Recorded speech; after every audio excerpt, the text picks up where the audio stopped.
Funding for Market Journal is provided by the Nebraska Corn Board. Growing more with less is the mantra of Nebraska's corn farmers, and they're using incredible technology to do it. Soil moisture monitors let them know when their crop needs water and how much. GPS systems eliminate overlaps in the field, saving fuel and money. New hybrids reduce the use of pesticides and increase yields. When you're talking new technology and innovation, Nebraska corn farmers are all ears. Nebraska's family corn farmers, sustaining innovation.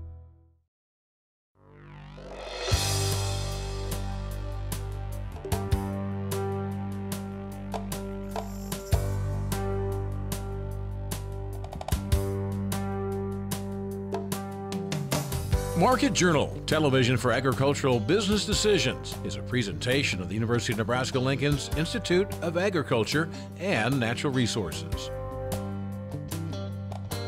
Promotional support is provided by the Nebraska Farmer Magazine, and major funding for Market Journal is provided by the Nebraska Corn Board.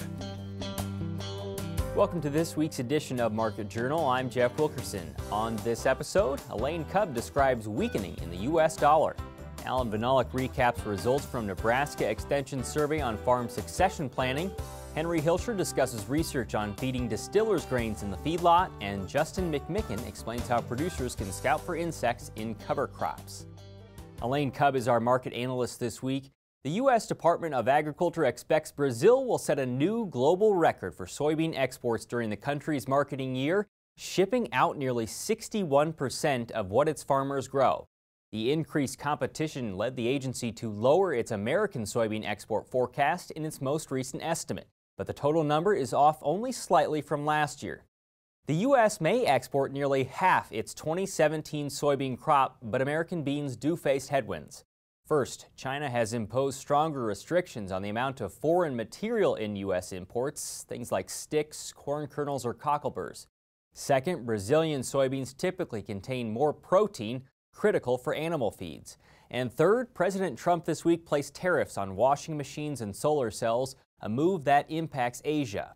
We talked with Elaine Wednesday afternoon and began by asking how soybean production in South America could impact U.S. trade. It is absolutely affecting it in the quality of the beans that they have, the higher proteins, and just the sort of questionable relationship, trade relationship that we seem to be building with China right now.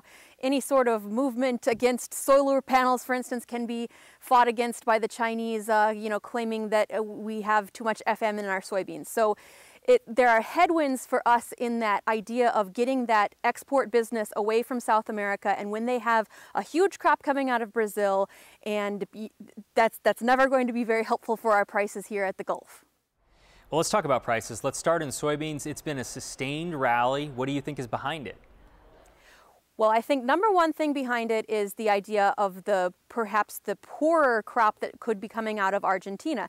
There is just enough of that fundamental bullishness from dry weather in Argentina to sustain sort of a rally in the soybean meal market, the exported global soybean meal market.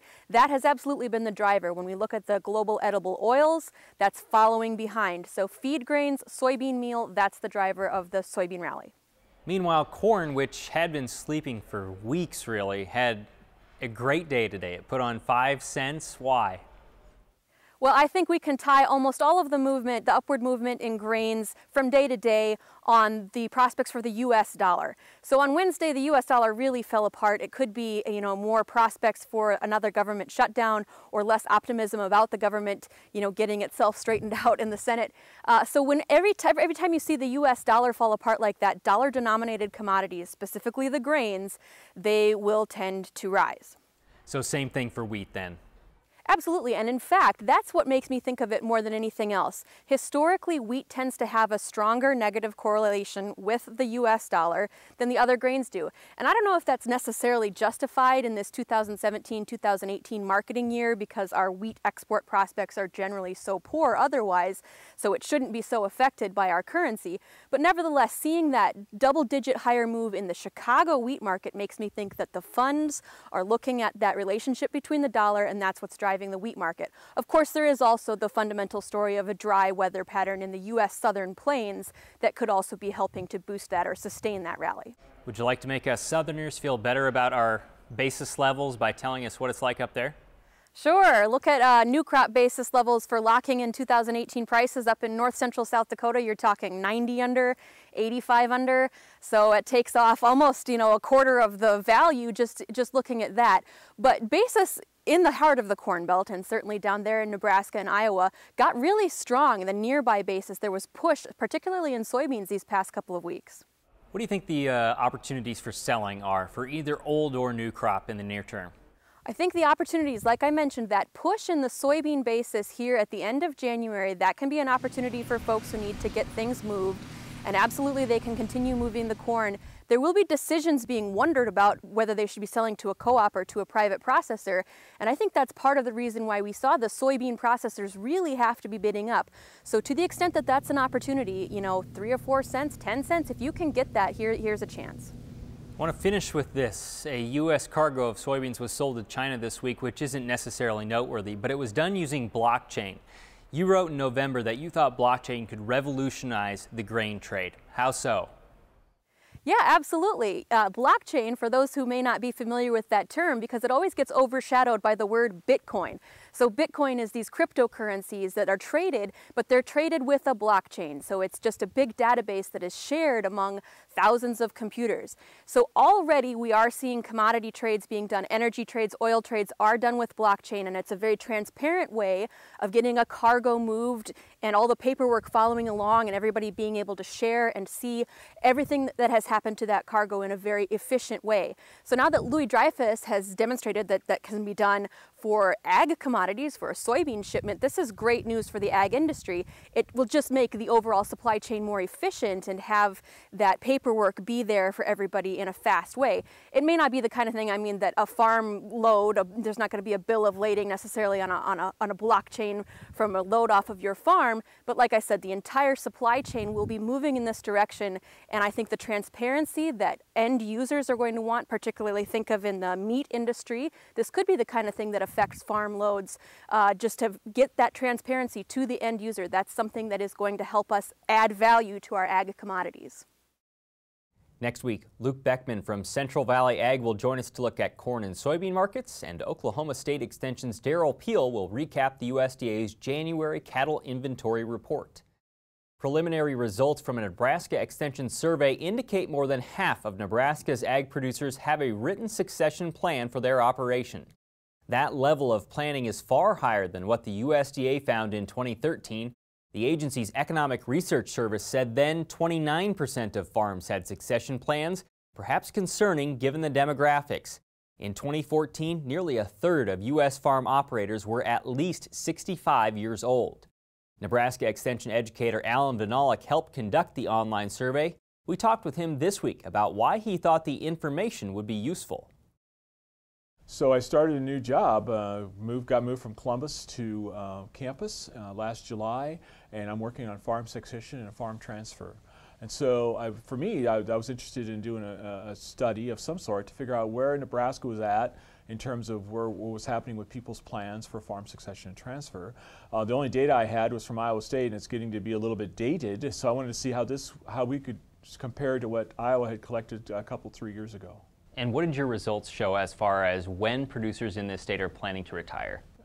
In some cases, they don't plan to retire. As a matter of fact, we only had like 35% that said they'd plan to retire, and another 54% that said they're never going to fully retire from farming.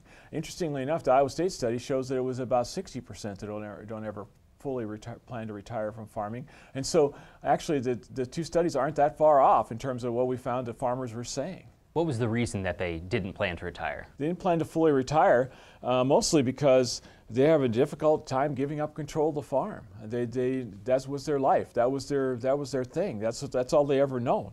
The modern farm equipment said, and that was 75% of the people said that. Modern farm equipment, almost 70% said the modern farm equipment with self-guidance and things like that is allowing them to farm longer with less physical problems, and so that was the reason they were sticking with it. 66% relate retirement to their own mortality. So they didn't want to retire because they'd have to think about death. they'd have to think about not being here. And so they say, well, no, I don't want to think about that. I'm going to keep going.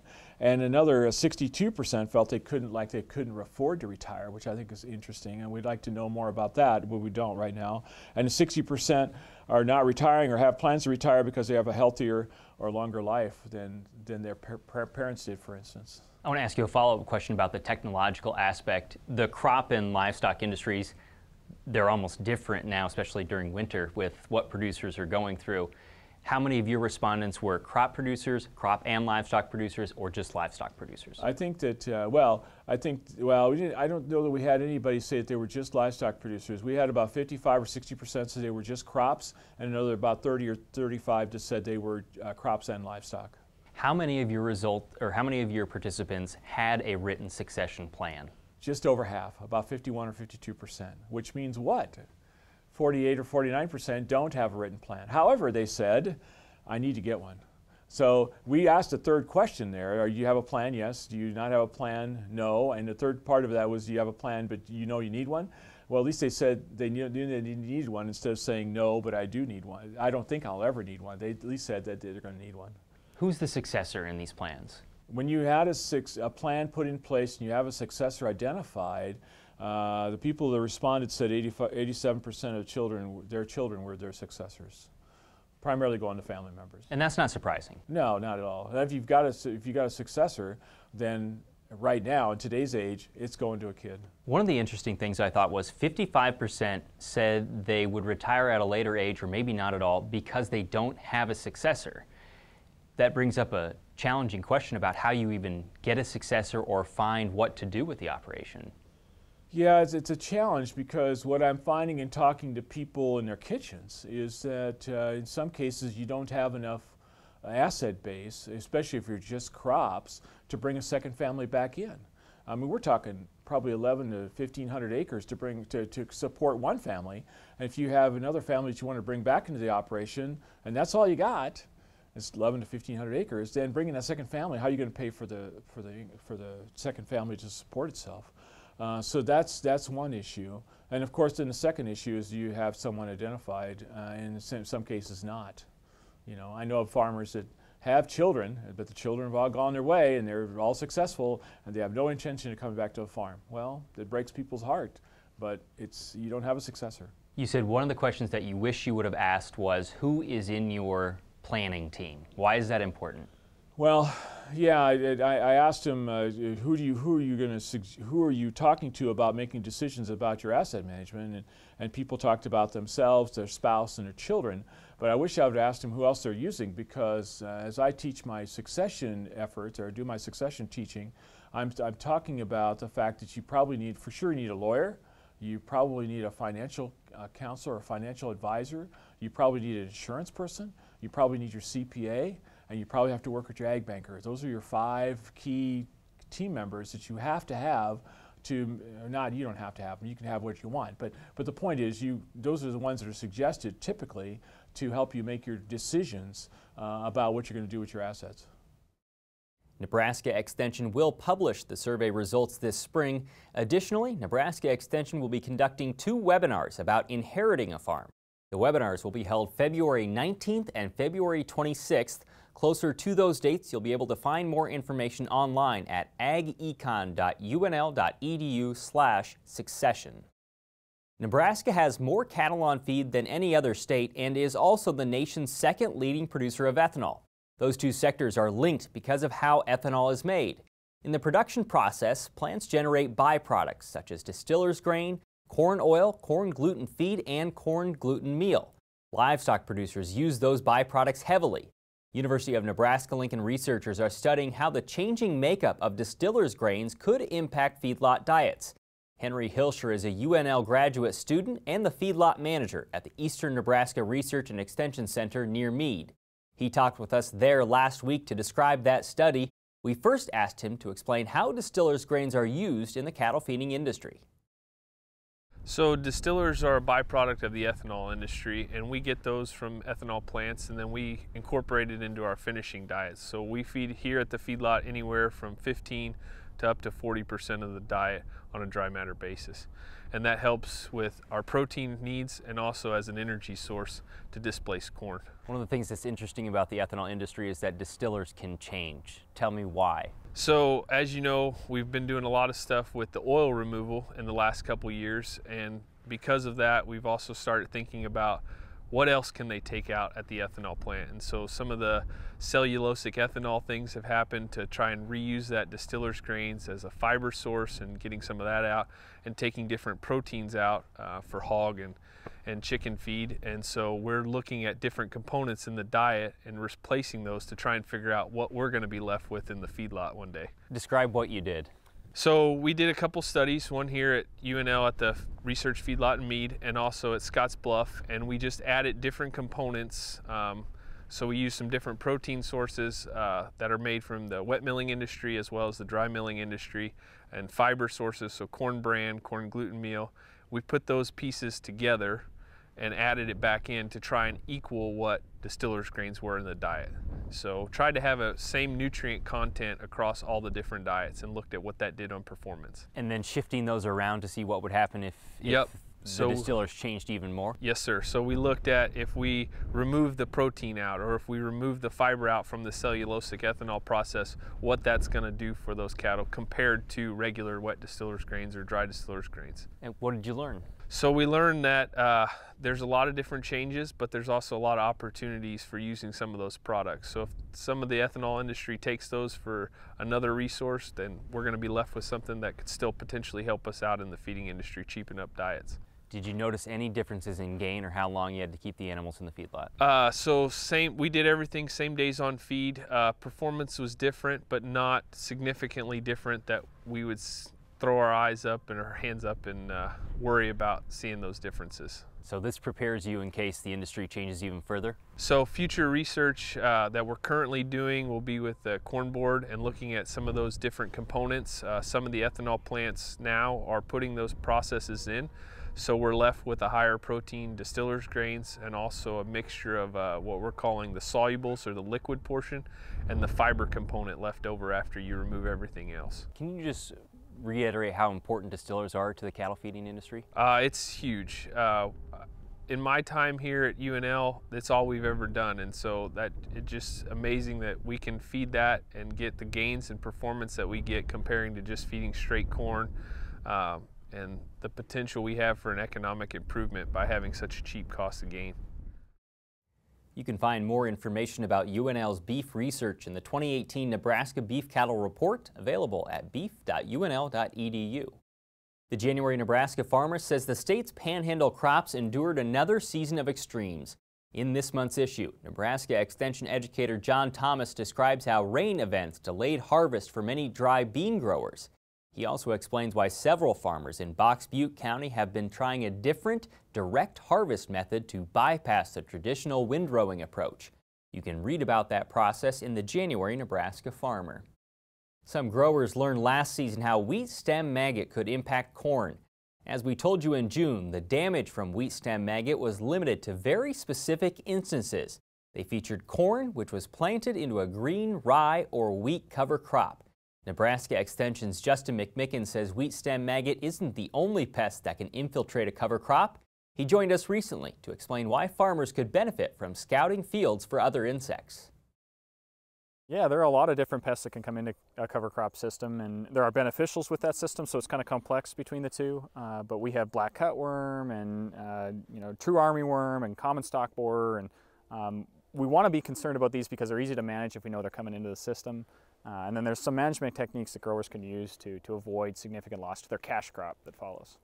Tell me more about which insects could be in there. Yeah, so black cutworm migrates from the south each year. It kind of hits the edge of our state. We monitor for it coming into the state, and that's important for growers, and Crop Watch and Market Journal and other places are good places to find out the biofix, which is when they occur in large numbers. And we can use that to estimate when we might see damage. So if they've got a cover crop in their system, those black cutworms might come in and lay eggs in that cover crop. And then we can tell them roughly 300 growing degree days later that they'll start feeding possibly on their cash crop. We have common stalk borer, which is native to the area, has been around for a long time. It also has degree days associated with it. And so there's a series of insects like that that all have some estimation when they're going to cause damage.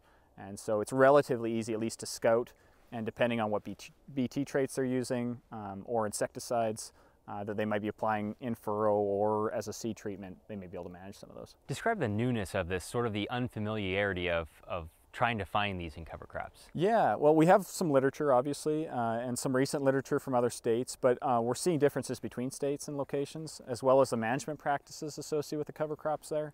And so we really are not as familiar in making estimations based on pest biology here on what the pest potential is. So we want to be a little bit cautious.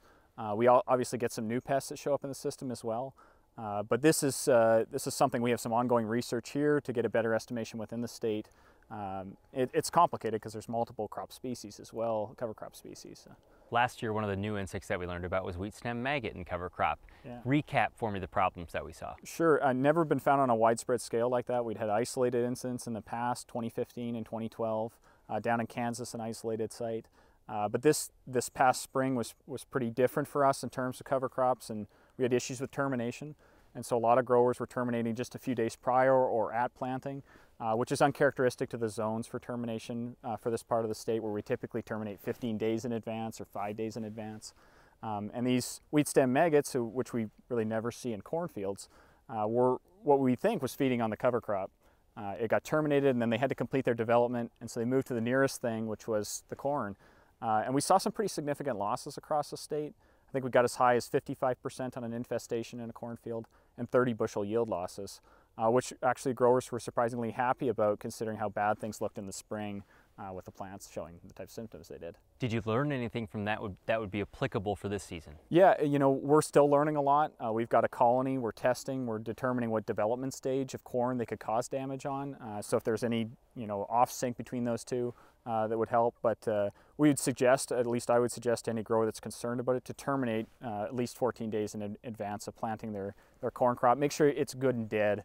We're not sure how long they can survive without a cover crop, so that's another question we have. But assuming and based on their physiology, they probably can't survive too long. So termination's a big one, terminate early. How big is termination for those other insects and method of termination? It is big. We have seed corn maggot that show up. They're always in the state every year. And the termination method and timing is really important for that insect. And so if you terminate with tillage and you have this decomposing material, they'll move in and infest that material. And then if you plant your cash crop corn or soybeans into that system, they can cause damage in that system. So that's an important one to look out for. It has degree days too, so it's another one that we can predict its adult movement. When we say cover crops, is that a catch-all? It is and it isn't. What I'm really referencing is wheat and rye cover crops. There are lots of others that producers are using in the state. We have even less information on those in terms of pest or beneficial potential in those. So there's a lot of unanswered questions, a lot of research to be done. Yes, Justin, let's end on a positive note. Tell me about the beneficial insects. Yeah, there are a lot of beneficial insects in this system, and in coming across producers discussing pests, they say, why don't I just spray? And we really want to avoid that. We want to use IPM practices when we decide whether or not we want to spray for a pest.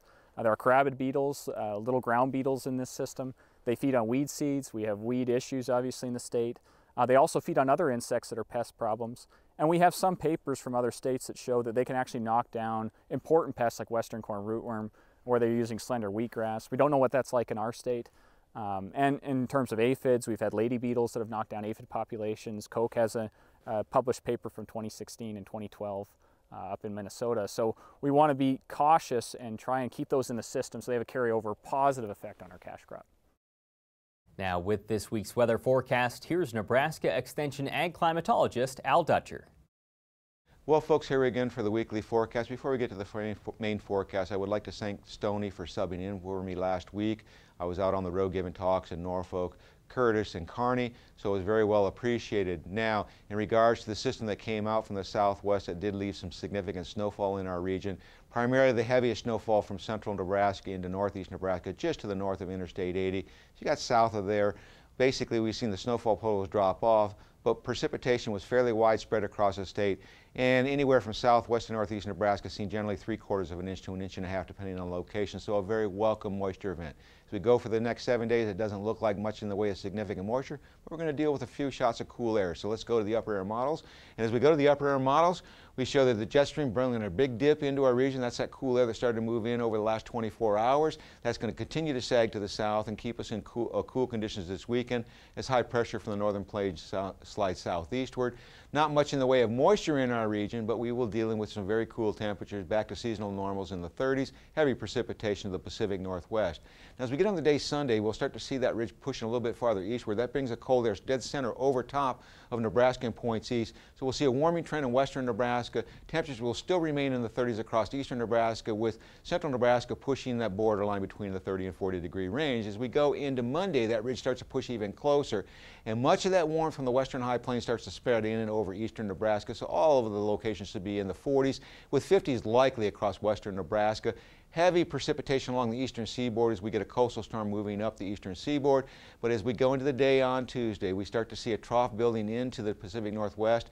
That will start to bring cooler air toward our region. So we will see some temperatures that will remain warm, especially across eastern Nebraska. Will be close to the 45 to 50 degree range, but we'll start to see that precipitation moving across the northern Rockies and starting to move into the northern plains as we go into the day Wednesday.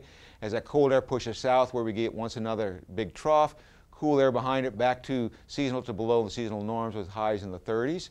And in terms of precipitation, because it's coming out of the north, not a lot of moisture, so mostly flurry activity. And then that trough deepens even farther and pushes toward the Gulf Coast, bringing cool air once again all the way down to the Gulf Coast. We do show a little surface low over the central plains, but there's just not a lot of moisture with this system, and so everything that we see painted for this central United States is mostly in the terms of flurry activity.